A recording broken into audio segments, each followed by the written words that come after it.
Asizameni ukwenza ngokuhle sizaziphilela lo mhlaba. I start by praising God, the compassionate, the merciful. Assalamu alaikum. Peace be upon the whole gathering. Marhaba, welcome, and thank you all very much for attending this, what I hope will be a seminal debate between our two respected speakers on the left and the right. Tonight's challenging debate, okay, entitled Islam or Atheism, okay, which makes more sense? Our brother, well, you say brother, he's a brother in humanity. You're my brother in humanity. He's my brother in humanity and in the faith of Islam. Okay. So, Hamza Andreas Tzortzis, of course, he's actually Greek, not Pakistani.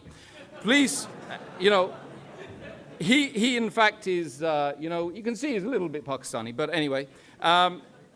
He's a student of Islamic thought, a lecturer, a researcher for the Islamic Education Research Academy, and without further ado, I will call upon him to give his piece.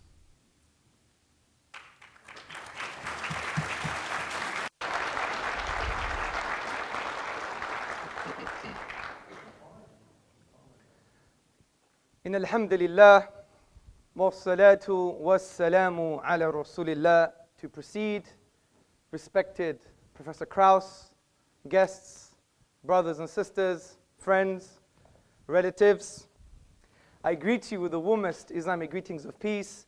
Assalamu alaikum wa rahmatullahi wa barakatuhu. Which basically means, may the peace and blessings of God be upon you all. Today's question, Islam or atheism, which makes more sense? I would argue that if we use our reason, our rational faculties, we will definitely come to the conclusion that Islam makes more sense. And I'm going to use two simple arguments to verify that claim. Argument number one, Islam makes sense of the origins of the universe. Argument number two, Islam makes sense of the nature of the Quranic discourse. Now, for those who don't know, a deductive argument is a conclusion that necessarily follows from its premises. And to deny a valid and sound deductive argument is equivalent of denying reality. So listen to the deductive argument. Number one, an actual infinite cannot exist. Number two, an infinite history of past events is an actual infinite. Therefore, an infinite history of past events cannot exist. Therefore, the universe is finite. Therefore, it had a beginning. Now, this is a deductive argument. But we also have complementary evidence, which I call astrophysical evidence. And I'm not claiming to be a physicist. We have an established, acclaimed academic amongst us, so he could tell us the rest of the story. And just to note, even Professor Krauss in his book affirms a beginning to the universe. Interestingly, in Islamic thought, this has been discussed at length, and there is a unanimous conclusion that the universe is eternal. It began in the finite past. Now, since we have shown that the universe must have a beginning, there are four logical explanations for how the universe began to exist. Number one, it was created via nothing. Number two, it created itself. Number three, it was created by something else that was created. And number four, it was created by something uncreated. So let's discuss these together. Could the universe be created via nothing? Well, first and foremost, what do we mean by nothing? By nothing, we mean the absence of something, and in this case, the absence of the universe. Now, why does our definition make sense? This is because we have deductively argued that the universe began, and therefore it was once not there. There was an absence of the universe. This is undeniable due to the deductive nature of the argument. So based on our definition, I think we can conclude that the universe coming into being or existence via nothing is impossible on logical, rational, and I would even argue empirical grounds. You could discuss this mathematically, for example. What is 0 plus 0 plus 0? It's never going to be 3. It's 0. Therefore, the universe could not have come into existence via nothing. As P.J. Zwart in his publication About Time explains, if there is anything we can find inconceivable, it is that something could arise from nothing. Let's go to the next option. Could the universe create itself? Well, this implies that the universe was in existence and not in existence at the same time, which is an impossibility. So I would argue that the final possible explanation, which is the universe was created by something uncreated is the most rational explanation. So I think we've concluded what the Quran concluded 1400 years ago, that there is a creator, he's one, he's unique, and he's transcendent. As the Quran says in the 112th chapter, say, he is God, the one, the unique, God, the eternal, absolute. He begets not, nor is he begotten, and there is nothing like unto him. So these are the cliches. Let's go to the next argument, which is the nature of the Quran. Now, the Quranic discourse has been described by Eastern and Western scholars as an intrusive and imposing text, which seeks to intrude into the inner dimensions of man. Now, this verse is a basis for an array of arguments in the Quranic discourse, and we don't have time to talk about all the arguments. Historical argument, sociological argument, and a whole array of intellectual responses. But one I want to talk about is called the inimitability and the uniqueness concerning the Arabic language in the Quranic discourse, which Islamic theologians and thinkers argue that it is a miracle. In this light, brothers, sisters, and friends, what we've just discussed can develop into a deductive argument. And listen very carefully. Number one, a miracle is an event that lies outside the productive capacity of nature. In other words, there are no causal links between the event and the nature of the event. Number two, the Quran's literary form lies outside the productive capacity of the nature of the Arabic language. Its literary form cannot be logically explained using the Arabic language. Therefore, the Quran is a miracle. As Professor Bruce Lawrence from Duke University in his book, The Quran, a Biography, on page number 8 said, as tangible signs, Quranic verses are expressive of inexhaustible truth. They signify meaning, laid within meaning, light upon light, miracle after miracle. So we have two key arguments that are based on deduction, not just induction. And to challenge a deductive argument, you have to challenge the premises, and I hope Professor Krauss would do that. You read the works of Professor Cody and Professor Keith Lehrer in the Epistemology of Testimony published by Oxford, you will see it's a grounded argument which we could discuss later. So the authentic and valid testimony concerning the Quran is, no one has been able to challenge the Quran and produce its literary form. If that is true, then we could draw logical conclusions without even knowing one letter of the Arabic language. We could say, well, could it be from an Arab? Could it be from a non-Arab? Could it be from Muhammad, upon whom be peace? Or is it from the divine reality? We know it couldn't be from an Arab because they all failed, especially the best Arabs at the time. We know it can't be a non-Arab because you have to know Arabic. We know it couldn't be from Muhammad, upon whom be peace, because all human expression, if you have the blueprint, you can replicate it. Just look at some replicas of Picasso and Monet in art. And therefore, it must be from the divine. Well, first I want to thank the people who invited me, who've been very gracious to me, treated me with more hospitality than I've gotten in many times I've talked. So I guess it's Sabia, who I haven't met, and Obeida, who's been taking care of me for the last day or two, and Isa, who I was just working with. And so I do want to thank them tremendously. They showed me great respect and hospitality, and I want to show them and you that kind of respect. And that doesn't mean I respect ideas. Okay, some ideas are ridiculous. And atheism is not a religion. It's just, in fact, what it is could be described as common sense. Okay, what makes sense? I will think that those things that make sense are likely, and those things that don't make sense are unlikely. In fact, that's what science is all about. The first thing I want to say, however, I want to clear up some misconceptions. This idea of deductive arguments, which sounds good, is not the way we learn about reality. Okay? Deductive arguments just don't work. They lead to irrational actions. In fact, if we discuss what common sense is taking your beliefs to conform to the evidence of reality so that you will make rational actions. Do you know what causality means? You use the term. Yes. Okay. Well, I mean, if you use a term, you should know what it means. yes, Okay, I have my you use it. definition. I have my definition. Okay. Okay. Well, I'll define, and that's, cause precedes effects. Does that sound good? No, that's the wrong definition. In my Okay. opinion. Well, I'd like to learn what it is. Well, for example, there's an interesting book about the quantum physics and causality. Mm-hmm. And the philosophers and philosophers of science and scientists have disagreed on a specific definition. So they've reduced back to a fundamental definition. Do you want to have a chat Yeah, or okay, a chat? good. You quoted a book on physics. Yeah, I haven't finished yet. Physicists don't disagree about the definition of causality. Have you presumed your results here? Do you really want to connect with me as a human being? No, But you've asked me a question, you're answering it for me? I mean, come on. You quoted physicists. Go on. I said scientists. Okay. In fact, deduction doesn't matter. The point is, the universe, our visible universe, did have a beginning because we can measure it. Whether we liked it or not, or whether we think it's sensible or not, it actually did have a beginning, a factor not in dispute.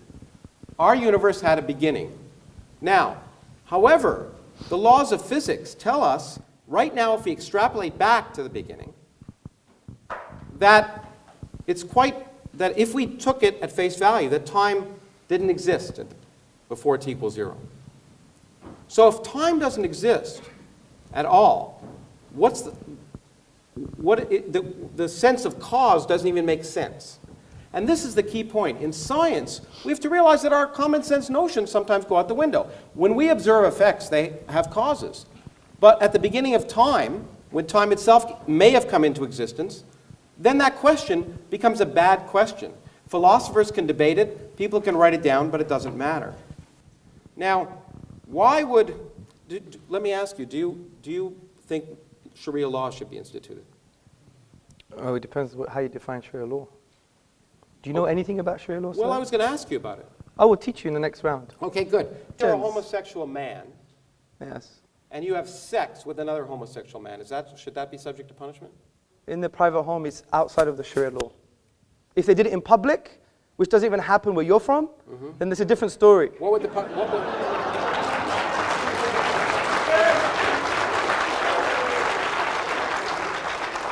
Because, of course, homosexuality is perfectly natural. In all animal species, almost, it's natural. It occurs with a 10% frequency. Okay? In fact, there are good evolutionary reasons for homosexuality. So in that sense, there's no reason and a fundamental... Why would a God who thought it was a sin make it natural among all species? I don't think the sheep, by the way, which 10% of sheep are long-term homosexual relationships. Okay? Why would a God who thought it was a sin create sheep who don't have a soul, who aren't able to think about it, be homosexual? Thank you very much, Professor Krauss, audience. Now, the first point I want to make.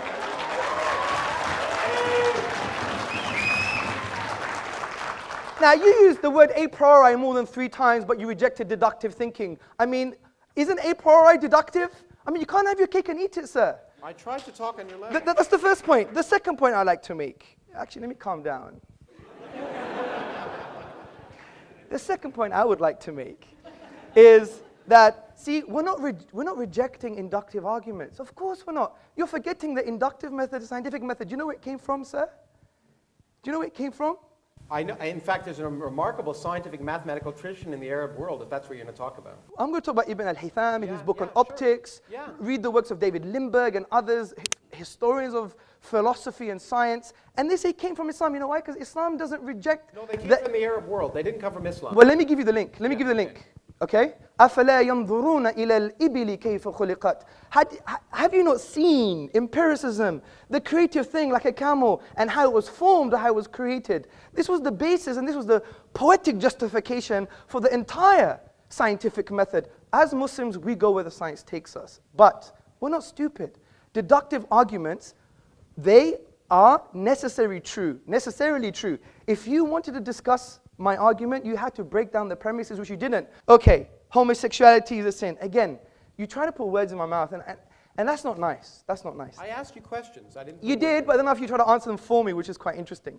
Now, see, we don't believe homosexual tendencies per se, are sinful. It's the manifestation of the homosexual act in public is sinful. Because we believe in our theology, let me just make the point, that we're given a package. We all have tendencies. People have tendencies, you know, the polygamous, for example, or other people have tendencies that may be seen negative or taboo.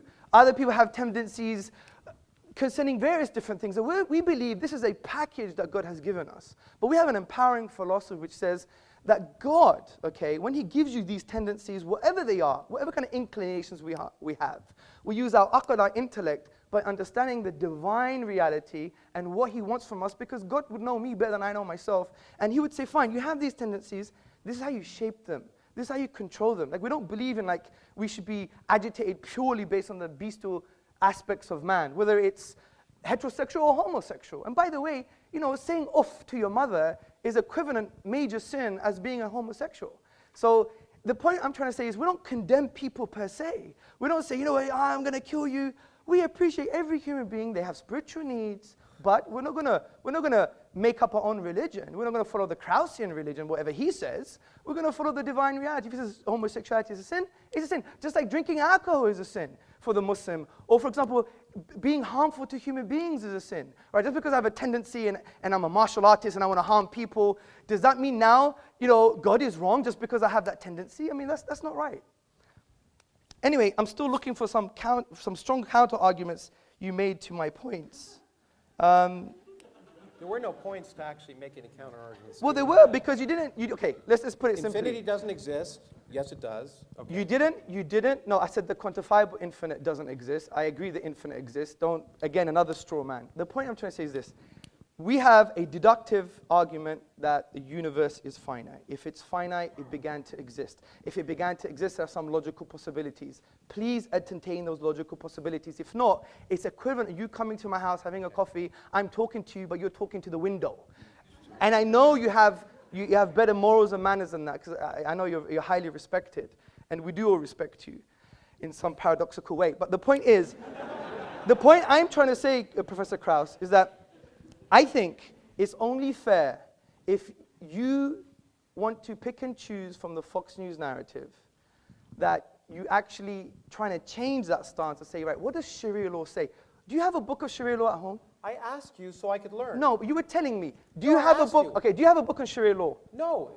And you Because make it's based on judgments, nonsense. and okay, I have a book on atheism. I think it's based on nonsense, Great. but I give you the intellectual epistemic respect to read your worldview. But you've come here my book is a book on blasé, atheism. It's a book on science. you've come here blasé, almost arrogant, I don't want to judge you, and saying, you know, it's all rubbish, I'm not going to take any of his arguments, I know better than you, which you said that, and I do agree in physics you do.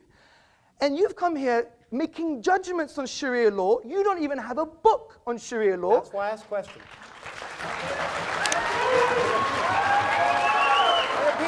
And the point is, I'm sorry. That's why I asked questions. okay, let me ask Professor Krauss a question. Why is incest wrong? It's not clear to me that it's wrong. Okay. It's clear to me. There's an evolution. No. Listen to me. Listen to me. Wait, let's give him the respect, please. He's got a You justification. ask me a question, and if you want me to answer, I will. Yeah, of course. Okay. Do it.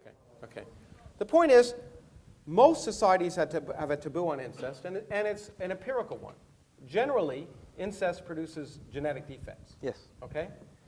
And so in general, there's a physiological reason and a societal one why incest is wrong. Yes. Okay. But if you ask me the question, is it? And this is an interesting question. We are by the way, there's an ingrained incest taboo in almost all societies for that reason. Sure. Because societies want to persist, so it works. But if you asked me a priori, for example, the question, if a brother and a sister loved each other and used contraception, is there something absolutely morally wrong about that? And that, by the way, and it was once, and they went off and it didn't affect anything else, I'd have to think about it because I don't think there's any absolute. Now, when you look about moral theory, from an Islamic perspective, in a religious perspective, you see that objective morals, like even pointing the finger and saying, you know, you're wrong, you're nonsense, Sharia law is backward, these kind of strong emotive things, I think we can only be that emotive and strong in an objective sense if you have God as a grounding for your objective moral values. Because if you take God out of the picture, he's the only concept that transcends human subjectivity. Social pressure, you know that doesn't work. Look what happened in Nazi Germany. You know, for example, evolution makes it end up being ephemeral and empty. Yes, and what did you say about causality? I said, in fact, that it's quite likely that beginning of the universe causality isn't a good question. But if you understood the physics, you'd understand it. Your presupposition of causality. No, it's not my presupposition. It is. It's time doesn't exist. Yes. Space doesn't exist. Okay, think about the statement, something produces an effect. Mm-hmm. Where is time as a definition there? Produces. No, it could be atemporal. What do you mean atemporal? You Well- explain to me clearly what you mean in a physical way. And Okay. Don't just give me English language. Give me a physical example. Okay, let me give you, like your nothing is a physical example, yeah? Well, you haven't described what my nothing is yet. You read the preface like a number of people did, but I don't know if you got very far. In the Actually, book. I read the whole book. I Okay, liked it. What's my nothing? Your nothing is... What is my nothing? Your nothing is quantum. No. It is. No. No space, no time, no laws, no nothing. But that's still a quantum haze. No. That is. No, there's no quantum. There's no universe. There's no universe. Nothing. Zero, zip, nada. So why did you say in your own book then that we will reduce to our own quantum haze? So, if you have an infinite temporal, let's say time exists beyond our universe. Let's just allow for that because it's easier to describe that. And let's say our universe, a universe can, given the laws of nature, spontaneously come into existence. Okay? Then it will come into existence. It will come into existence at some time. And the fact that it came into existence at that time need not have any reason. It need not have any reason why it was that time rather than some other time. But whatever time it happens, it will come into existence. And people can say, there's some significance to that.